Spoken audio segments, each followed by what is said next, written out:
ఆదిలాబాద్ లో జరిగిన బీజేపీ విజయ సంకల్ప సభకు హాజరయ్యారు ప్రధాని మోదీ. ఇది ఎన్నికల సభ కాదని అభివృద్ధి ఉత్సవం అన్నారు. ఇంకా ఎన్నికల నోటిఫికేషన్ రాలేదన్నారు. తెలంగాణ కోసం వేల కోట్ల రూపాయల అభివృద్ధి పనులను ప్రారంభించామన్నారు మోదీ. కుటుంబ పార్టీలను నమ్ముకోవద్దని, బీజేపీకి ఓటు వేయాలని తెలుగులో కోరారు. నా జీవితం దేశానికి అంకితమన్నారు ప్రధాని మోదీ. ఆదిలాబాద్ లో 6,697 కోట్ల రూపాయల అభివృద్ధి పనులకి శ్రీకారం చుట్టారు ప్రధాని మోదీ. 6 ప్రాజెక్టులకి వర్చువల్ గా మోదీ శంకుస్థాపన చేశారు. ఈ కార్యక్రమంలో ప్రధానితో కలిసి పాల్గొన్నారు సీఎం రేవంత్. ఎన్టీపీసీ విద్యుత్ ప్లాంట్ ని జాతికి అంకితం చేశారు మోదీ. తెలంగాణ అభివృద్ధికి పూర్తి సహకారం అందిస్తామని తెలిపారు మోదీ. ఆర్థిక వ్యవస్థ బలపడితే దేశంపై విశ్వాసం జరుగుతుందని, తెలంగాణలో హైవేలను అభివృద్ధి చేస్తామన్నారు మోదీ. తెలంగాణ 30,000 కోట్ల విలువైన రైల్వే ప్రాజెక్టులకి శ్రీకారం చుట్టామన్నారు కేంద్ర మంత్రి కిషన్ రెడ్డి. తెలంగాణ నుంచి 3 వందే భారత్ రైళ్లు ప్రారంభించామని తెలిపారు. తెలంగాణ అభివృద్ధికి మోదీ సర్కార్ చిత్తశుద్ధితో కృషి చేస్తుందన్నారు కిషన్ రెడ్డి. 11 సాగునీటి ప్రాజెక్టులకి కేంద్రం నిధులు అందించిందని, మరోసారి మోదీ ప్రధాని కావటం ఖాయమన్నారు కిషన్ రెడ్డి. కేంద్రంతో ఘర్షణ పడాలని తాను కోరుకోవటం లేదన్నారు సీఎం రేవంత్ రెడ్డి. గుజరాత్ లా తెలంగాణ అభివృద్ధి చెందాలంటే ప్రధాని మోదీ సహకరించాలని కోరారు. తెలంగాణ అభివృద్ధికి సహకరించినందుకు ప్రధాని మోదీకి కృతజ్ఞతలు తెలిపారు. 10 ఏళ్లలో గత ప్రభుత్వం కారణంగా 1600 మెగావాట్ల విద్యుత్ ఉత్పత్తి మాత్రమే జరిగిందన్నారు. తుమ్మిడిహట్టి దగ్గర ప్రాజెక్టు నిర్మించాలి, మీరు ఒక్క మాట చెబితే మహారాష్ట్ర అంగీకరిస్తుందని మోదీకి సూచించారు CM Revanth Reddy. Jaggampeta YCP MLA incharge వ్యవహారం ఆసక్తికరంగా మారింది. ఇన్ఛార్జి తోట నరసింహం లేకుండానే ప్రారంభోత్సవాలు చేస్తున్నారు ఎమ్మెల్యే చంటిబాబు. ఎమ్మెల్యే దూకుడుతో ఇన్ఛార్జి తోట నరసింహం వర్గం అలర్ట్ అయింది. సచివాలయం, ఆర్బీకే భవనాలు ప్రారంభించారు. ఎమ్మెల్యే ఇన్ఛార్జి పోటాపోటీ ప్రారంభోత్సవాలతో జగ్గంపేట వైసీపీలో గందరగోళం నెలకొంది.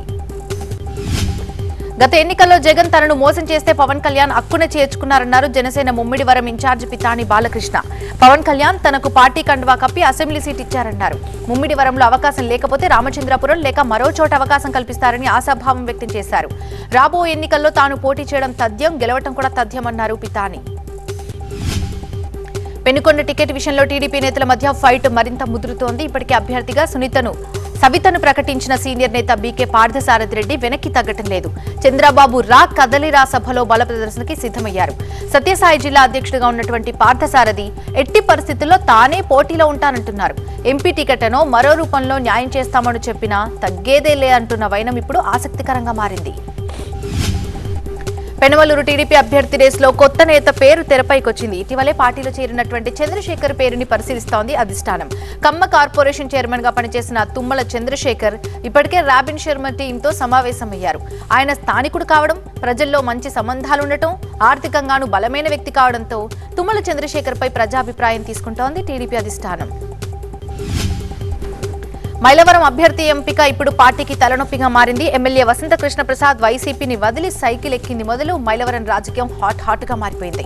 మైలవరం టికెట్ కోసం ఇప్పటికే దేవినేని ఉమ, బొమ్మసాని సుబ్బారావు మధ్య టికెట్ పోరు నడుస్తుండగా వసంత చేరిక కొత్త రచ్చకు కారణమవుతోంది. ఇన్నాళ్లు ఒకే పార్టీలో ఉంటూ ఉప్పు నిప్పులా ఉన్నటువంటి ఉమ, సుబ్బారావు ఇప్పుడు ఒక్కటైపోయారు. ప్రస్తుతం ఇన్ఛార్జిగా ఉన్నారు బోడే ప్రసాద్. మరోవైపు దేవినేని ఉమ, చంద్రశేఖర్ అభ్యర్థిత్వంపై సర్వే చేపిస్తోంది అధిష్టానం. ఎన్నికల్లో గెలవడానికి కాంగ్రెస్ అడ్డమైన హామీలు ఇచ్చిందన్నారు మాజీ మంత్రి కేటీఆర్. ఎల్ఆర్ఎస్ ని రద్దు చేస్తామని భట్టి కోమటిరెడ్డి చెప్పారు. కానీ ఇప్పుడు నో ఎల్ఆర్ఎస్, నో బీఆర్ఎస్ అంటూ ఉత్తమ్ కుమార్ రెడ్డి చెబుతున్నారన్నారు.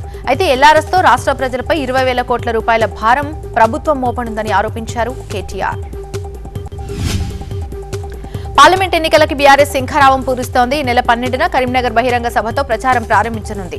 ప్రతి పార్లమెంట్ నియోజకవర్గంలో 2 రోజులు పర్యటించే కేసీఆర్ బహిరంగ సభలతో పాటు రోడ్ షోలు కూడా నిర్వహిస్తారు.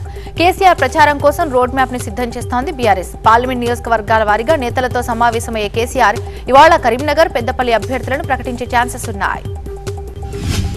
పార్టీ మార్పు ప్రచారాన్ని ఖండించారు బీజేపీ నేత శృతి. సీఎం రేవంత్ ని బంగారు శృతి కలవటంతో పార్టీ మారతారనే ప్రచారం జరిగింది. రేపటి నుంచి బీజేపీ తరఫున ప్రచారంలో పాల్గొంటానని, పార్టీ కార్యకర్తలు ఎవరు కూడా అధైర్యపడొద్దని చెప్పారు. నాగర్ కర్నూలు ఎంపీ బరిలో ఎవరున్నా వారి గెలుపు కోసం కృషి చేస్తారని తెలిపారు బంగారు శృతి. వరంగల్ మున్సిపల్ కార్పొరేషన్ పై కాంగ్రెస్ గురిపెట్టింది. 13 మంది బీఆర్ఎస్ కార్పొరేటర్లు కాంగ్రెస్ లో చేరనున్నారు. ఇప్పటికే కాంగ్రెస్ లో చేరారు 6 కార్పొరేటర్లు. సీఎం రేవంత్ ను మేయర్ గుండు సుధారాణి కలవటంతో కాంగ్రెస్ లో చేరతారని ప్రచారం జోరుగా జరుగుతోంది. అభివృద్ధి నిధుల కోసమే సీఎం ను కలిశానన్న మేయర్ చెబుతున్నప్పటికీ త్వరలో కీలక పరిణామాలు జరుగుతాయని గుసగుసలు వినిపిస్తున్నాయి.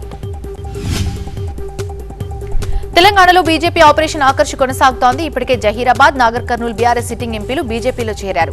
జహీరాబాద్ ఎంపీ బీబీ పాటిల్ కి మళ్లీ అదే సీటు కేటాయించగా నాగర్ కర్నూల్ ఎంపీ రాములు, ఆయన కుమారుడు కూడా బీజేపీలో చేరారు.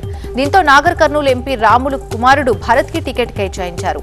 అయితే మరోవైపు బీజేపీలో చేరనున్నారు వర్ధనపేట మాజీ ఎమ్మెల్యే ఆరూరి రమేష్.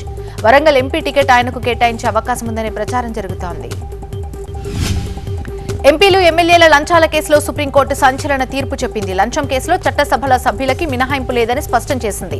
ప్రశ్నలకైనా ఓటుకైనా డబ్బులు తీసుకుంటే విచారణ ఎదుర్కోవాల్సిందే. ఏకగ్రీవ తీర్పు చెప్పింది 7 సభ్యుల ధర్మాసనం. అయితే చట్టసభల్లో ప్రశ్నలకు డబ్బులు తీసుకుంటే ప్రజాప్రతినిధులు విచారణ నుంచి తప్పించుకోలేరని కూడా చెప్పింది. గుంటూరు జిల్లా తెనాలి జనసేన పార్టీ కార్యాలయంలో కార్యకర్తలతో సమావేశమయ్యారు ఆ పార్టీ ఎంపీ అభ్యర్థి చంద్రశేఖర్, జనసేన పీఏసీ చైర్మన్ నాదెండ్ల మనోహర్, గుంటూరు జిల్లా అధ్యక్షుడు గాదె వెంకటేశ్వర్లు. రాబోయే ఎన్నికల్లో అనుసరించాల్సినటువంటి వ్యూహంపై నేతల మధ్య చర్చలు జరిగాయి. ఏపీలో మరింత దూకుడు పెంచింది బీజేపీ. ఎన్నికల మేనిఫెస్టోపై కసరత్తు చేస్తోంది. బెజవాడ బీజేపీ రాష్ట్ర కార్యాలయంలో అధ్యక్షురాలు దగ్గుపాటి పురంధేశ్వరి అధ్యక్షతన రెండో మేనిఫెస్టో కమిటీ సమావేశమైంది. రెండోసారి మేనిఫెస్టోలో పెట్టాల్సినటువంటి అంశాలపై చర్చిస్తున్నారు. ప్రజా సమస్యలు, సామాజిక వర్గాలపై ఫోకస్ పెట్టింది బీజేపీ. వైసీపీ మేనిఫెస్టోపై ఏపీ సీఎం జగన్ ఫోకస్ పెంచారు. క్యాంప్ ఆఫీసులో మేనిఫెస్టోపై భేటీ జరిగింది. ఈ నెల 10న మేదరమెట్ల సిద్ధం సభలో మేనిఫెస్టోని ప్రకటిస్తారు. అందుకే ఎన్నికల హామీలపై తుది కసరత్తు చేస్తోంది. 2019కి ధీటుగా 2024 మేనిఫెస్టోని సిద్ధం చేస్తోంది వైసీపీ. నెల్లూరు జిల్లా టీడీపీ నాయకురాలు ముప్పాళ్ల విజేతారెడ్డి ఇంట్లో పోలీసులు సోదాలు చేశారు. విషయం తెలుసుకుని విజేతారెడ్డి నివాసానికి చేరుకున్నారు ఎమ్మెల్యే కోటంరెడ్డి శ్రీధర్ రెడ్డి. ఆమె ఇంట్లో ఏం లేకపోవడంతో వెనుదిరిగారు పోలీసులు. కేవలం 25,000 రూపాయలు మాత్రమే ఉన్నట్టుగా గుర్తించారు పోలీసులు. పోలీసుల తీరుపై కోటంరెడ్డి శ్రీధర్ రెడ్డి ఆగ్రహం వ్యక్తం చేశారు. జనసేన అభ్యర్థుల రెండో జాబితా విడుదలకు రంగం సిద్ధమవుతుంది. ఇవాళ రేపు అభ్యర్థుల జాబితా విడుదలకి పవన్ కళ్యాణ్ కసరత్తు చేస్తున్నారు. తొలి జాబితాలో 5 అభ్యర్థులను ప్రకటించినటువంటి పవన్ కళ్యాణ్ రెండో జాబితాలో 10 మంది అభ్యర్థులని ప్రకటించే ఛాన్స్ ఉంది. మరోవైపు సీట్ల కోసం నేతలు పార్టీ కార్యాలయానికి క్యూ కట్టారు. తిరుపతిలో బలమైన అభ్యర్థి కోసం వేట కొనసాగిస్తున్నారు. జనసేన పరిశీలనలో బలిజ నేతల పేర్లు కూడా ఉన్నాయి. మరోవైపు టికెట్ కోసం టీడీపీ ఆశావహులు తమ వంతు ప్రయత్నాలు కొనసాగిస్తున్నారు. భద్రాద్రి జిల్లా చర్ల మండలంలో ఆదివాసీ విప్లవ మహిళా సంఘం పేరుతో పోస్టర్లు, బ్యానర్లు వెలిశాయి. మార్చి 8న అంతర్జాతీయ శ్రామిక మహిళా పోరాట దినంగా జరుపుకోవాలని పిలుపునిచ్చారు. మహిళలపై రాజ్య హింసకి నిరసనగా పోరాడాలని తెలిపారు. సిద్దిపేట జిల్లా మల్లాయిపల్లిలో సాగునీరందక పొలాలు ఎండిపోవడంతో రైతులు ఆందోళనకు దిగారు. రోడ్డుపై బైఠాయించి ప్రభుత్వానికి వ్యతిరేకంగా నినాదాలు చేశారు. నంద్యాల జిల్లా సుద్దలపేట దగ్గర ట్రాన్స్ఫార్మర్ పేలి నిప్పురవ్వలు పక్కనే ఉన్నటువంటి గడ్డివాములపై పడ్డాయి. భారీగా ఎగిసిపడిన మంటలకి గడ్డివాములు మొత్తం తగులబడిపోయాయి.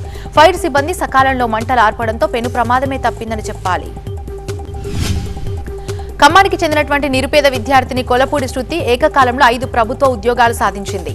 ఇంటర్ వరకు గురుకులంలో చదివిన శృతి ఒకేసారి excise constable, degree lecturer, librarian, child వెల్ఫేర్లో ఉద్యోగాలు సాధించింది. హన్మకొండ టీటీడీ కళ్యాణ మండపంలో సమ్మక్క సారక్క హుండీ లెక్కింపు కొనసాగుతుంది. ఇప్పటి వరకు 504 హుండీల ద్వారా 10,60,00,000 ఆదాయం సమకూరినట్టుగా అధికారులు చెబుతున్నారు.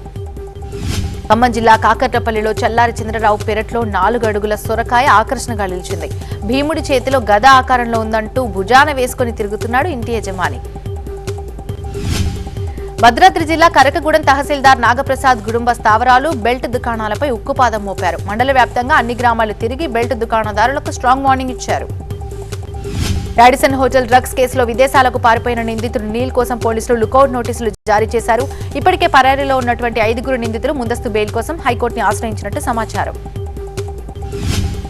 దేవుడు కరుణించి బీజేపీ అధిష్టానం అవకాశం ఇస్తే ఎన్నికల్లో పోటీ చేస్తానన్నారు తెలంగాణ గవర్నర్ తమిళిసై. తనకు అప్పగించిన ప్రతి బాధ్యతను సమర్థవంతంగా నిర్వర్తించానని, భవిష్యత్తులో ఏ బాధ్యత ఇచ్చినా పనిచేసేందుకు తాను సిద్ధమన్నారు తమిళిసై. పార్లమెంట్ ఎన్నికల అభ్యర్థులపై ఇవాళ క్లారిటీ వస్తుందన్నారు ఛత్తీస్గఢ్ మాజీ సీఎం భూపేష్ బఘేల్. ఈ ఎన్నికల్లో కాంగ్రెస్ సత్తా చాటడం ఖాయమంటున్నారు. లిక్కర్ స్కామ్ లో విచారణకు రావాలంటూ ఈడీ 8వ పంపినటువంటి నోటీసులపై ఢిల్లీ సీఎం కేజ్రీవాల్ స్పందించారు. వీడియో కాన్ఫరెన్స్ ద్వారా విచారణకు హాజరయ్యేందుకు సిద్ధమన్నారు. అందుకు మార్చి 12 తర్వాత తేదీ నిర్ణయించాలని కోరారు. లిక్కర్ స్కామ్ కేసులో ఢిల్లీ సీఎం కేజ్రీవాల్ కి ఈడీ నోటీసులు రాజకీయ కక్ష అంటున్నారు మంత్రి సౌరవ్ భరద్వాజ్. అయినా చట్టాన్ని గౌరవించి విచారణకు హాజరయ్యేందుకు సీఎం సిద్ధమయ్యారన్నారు. హిమాచల్